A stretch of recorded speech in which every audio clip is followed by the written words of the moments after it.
Ndasubiye kubahereza mwiriwe canke mwaramutse bivanye naho buri umwe wese aherereye muri iki gitondo co kuwa kane kw'itariki ya 12 Gitugutu 2023. Ndabahaye kaze aho muherereye hose muri uyu mwanya w'amakuru haza kwibanda ku biriko biravugwa cane muri iki gitondo mu gisata ca politike hamwe n'intwaro. Ntuze gucikwa rero, hari ivyo twabateguriye ku mutambukanyi w'umukuru w'igihugu Angeline Ndayishimiye. Ndagusaba rero kugira ngo wiyumvemwo kaze aho uba uherereye hose, waba dukurikiye uri mu Burundi, waba uri mu bice bitandukanye ku mugabane wa Afrika no ku yindi migabane ya kure. Turazi ko bandanya kutwereka ko dukurikiye. Ndabasaba rero kugira ngo ntimuze gucikwa n'aya agezweho. Tubatoreza vyinshi babivugwa cane mu bisata bitandukanye muri politike, mu gateka kazina muntu, mu mutekano, bivugwa cane mu kibano. Inkuru zigaruka kuba vyatangajwe n'abategetsi hamwe n'ibikorwa nabo. Hari amasoko dufise hirya nino dushikiriza amakuru ari mu nzego zitandukanye no mu bice bigize igihugu c'u Burundi. Vyose rero tutibagiye kandi n'ibivugwa cane ku mbuga ngurukana bumenyi hamwe n'ibimenyesha makuru. Kuri rero mutambukanyi w'umukuru w'igihugu niwe tugiye kwibanda ko. Hari agafoto kagaragaye ku itariki 8 kwezi kw'icumi 2023 ngo n'umwamikazi w'u Burundi ngaberewe cane, kabagirisha ari mwihangane ngo mwahora mumwagiriza ko yambara miliyoni 20 z'amarundi ku munsi. Aho hari imbere yuko amakori y'uno mwaka aduzwa. Ku rubuga rwa Versace berekana ko imyambaro yari yambaye igurwa amafaranga y'amanyaburaya arenga ibihumbi 10 y'amadolari, mu marundi akaba arenga imiliyoni 40. ngo n'umwamikazi ni ina Burundi ngo caramuvunye. Reka dusangire agakuru gatoyi ko mu gihugu ca Haiti mbere yuko tubandanya iyi nkuru. Mu 1971 Perezida François Duvalier wa Haiti yaritavye Imana, carasubirirwa n'umuhungu w'imyaka 20 gusa, Jean Claude Duvalier. Mu 1980 Jean Claude Duvalier yubatse urugo rwiwe n'umukenyezi yitwa Michel Benet. Yari amaze imyaka 2 yahukanye n'umugabo wiwe wa mbere. Ubugeni bwabo rero bwonyene bwabatwaye miliyoni 2 z'amadolari, hafi imiliyaridi 8 z'amarundi y'ubu. Uyu mukenyezi wa Perezida Jean Claude Duvalier azwi nk'umwe mu bakenyezi b'abakuru b'ibihugu berekanye gukunda ubutegetsi n'amahera ku rugero rudasanzwe. Uyu mukenyezi rero yaritaba inama z'abashikiranganji ko yari azi ko umugabo akarirwa n'agatiro mu nama, agahengera kamufashe agacatangura gutuka no gukarira abashikiranganji. Umukenyezi yari yarashinze ishiramwe fondation ryitwa ko rifasha abakene, rikabaronsa imfungurwa n'imyambaro, ryubaka amashuri n'amavuriro y'abakene. Michel Benet Duvalier yari umugira neza adasanzwe, yambika akagaburira abana b'abakene. Ubushikiranganji butandukanye bwategekwa kumuhebera amafaranga ajejwe ibisata bujejwe kugira ngo arangure ivyo akora. Vyandikwa ko amasosiyete ya leta yategerezwa kumurungikira buri kwezi imwe yose n'imiburiburi y'amadolari 25,000, hafi miliyoni 100 z'amarundi y'ubu.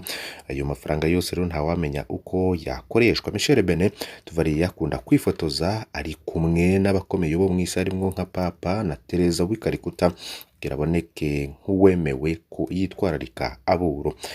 Umuryango w'umupfasoni w'umukuru w'igihugu waragirijwe bikomeye bijanye no kurya ibiturebe no mu gukora urudandazwa rutemeye, mu gihe Michel Benet yari umutambukanyi wa Perezida Jean Claude Duvalier.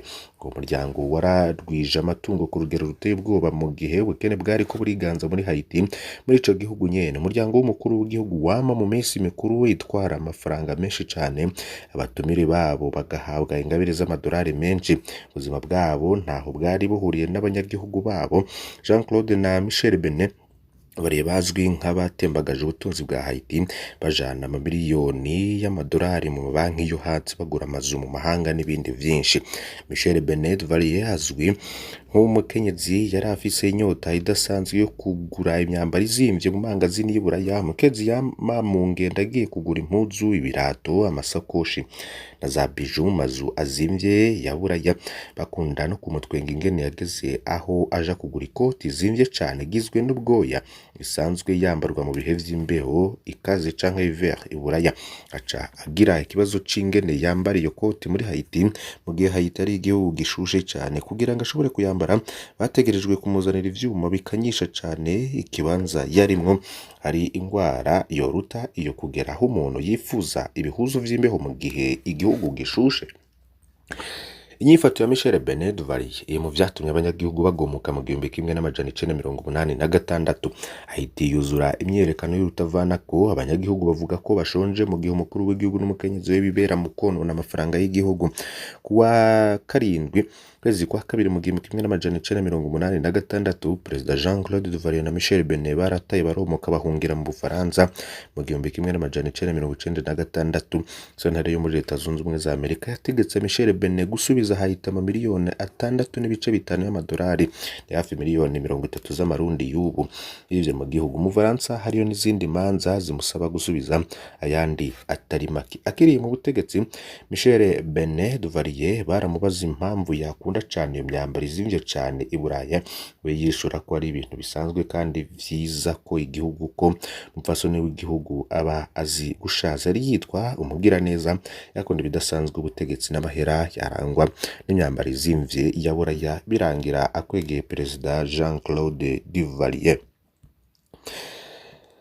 Reka tubandanye iyi nkuru. Abamaramatari batatu barabogojwe mu ntara za Kirundo, Makamba na Muramvya. Inama nkenguzamateka yemeje amazina atatu y'ababuramatari bashasha. Wa mbere Tantine Nshuti n'Amagara niwe agiye kuramutswa intara ya Makamba, yahora ari umwunganizi w'umushikiranganje Meride Sabushimike, ni assistant du ministre. Tantine n'umukenyezi wa Colonel Domitien Niyonkuru arongoye iperereza mu gihugu hagati DDI, mwe mu begereye cane Reverien Ndikuriyo. Tantine Nshuti n'Amagara asubiriye Françoise Ngozirazana yahora arongoye intara ya Makamba. Ngozirazana rero yari amaze imisi avugwa mu makosa arimwo kunyaga itongo ry'umunyagihugu akagira ko kamufunga, araboneka atakazi akigira mu nama z'umugambwe. Tantine Nshuti n'Amagara na Françoise Ngozirazana bose nta numwe avuka mu ntara ya Makamba, abagabo babo nibo bava i Makamba. Wa kabiri ni Colonel de Police Victor Segasago, ni wagiye kuramutswa intara ya Kirundo, yahora ari umuyobozi mukuru w'ubushikiranganje bujejwe intwaro yo hagati mu gihugu, umutekano n'iterambere rusange. Victor Segasago yahoze arongoye ibohero rikuru rya Mpemba, igihe ciwe mbonera kureza rica zigakiza mu ibohero abanyororo, yamirije ikiringo ca gatatu ca Nkurunziza ntibari borohewe. Victor Segasago asubiriye Robert Hatungimana yahora arongoye intara ya Kirundo. Robert Hatungimana akaba yaravuzwe no makosa menshi arimwe ivyo kunyuruza isukari, akarenganyo kakorewe umunyeshuri Christelle Ndayishimiye wo ku Ntega, wo kwibagira igandagurwa rya Kambayingwe muri Munyonyo 2022, n'ibindi vyinshi bindi nyuruzwa rya Oscar Nahimana muri Nyakanga 2020. Ephraim Ndikumasabo niwe hagiye kuramutswa intara ya Muramvya. Ephraim Ndikumasabo yahora ari musitanteri wa komine Bukeye, kabasubiriye Diomede Nzambimana yahora arongoye intara ya Muramvya. Diomede Nzambimana nawe nyene yaravuzwe mu makosa menshi cyane muri no misi yeze, yarategetswe n'umukuru w'igihugu Hisima yononekaye kubera asamazi k'abategetsi. Yaravuzwe ku karenganyo katagira izina kakorewe umwigisha Alice Kanyana, ikiringo ciwe ngo coba carabaye mu inyuruzwa ry'abanyagihugu batari bake arinumira. Aha twibuka rero abanywanyi batanu ba CNL muri komine Kiganda banyurujwe muri Gitugutu na 20 bafatiwe Imwaro. Nyuruzwa rero ry'umwigisha Remy Niyonsaba ryabaye muri komine Mbuye muri Gitugutu 2021, n'inyuruzwa rya Desire Niyuhire batazira Gasongo ryabaye muri komine Kiganda muri Munyonyo 2021. Bifurije rero umugisha baburamatari bashasha. Reka rero aya makuru tuyabandanirize ku gafoto kagaragaye ku wa 18 ukwezi kwa 11 2021. Baburamatari Diomede Nzambimana atonze mu bahoze ku rugamba rwa CNDD-FDD muri komine Kiganda. Baburamatari rero yahora arongoye intara ya Muramvya Diomede Nzambimana asize utuntu twinshi abanyagihugu bazomwibukira.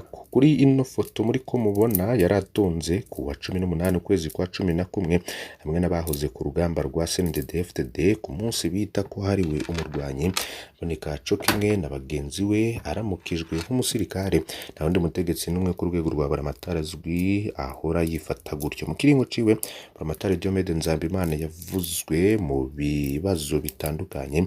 Haciye ukwezi hategetswe na Perezida Ndayishimiye kuriha imifuko y'isima amajana 290 yari igenewe kubaka stade ya Muramvya yononekaye kubera itagikoreshejwe ico igenewe irabikwa kugeza aho ita igihe.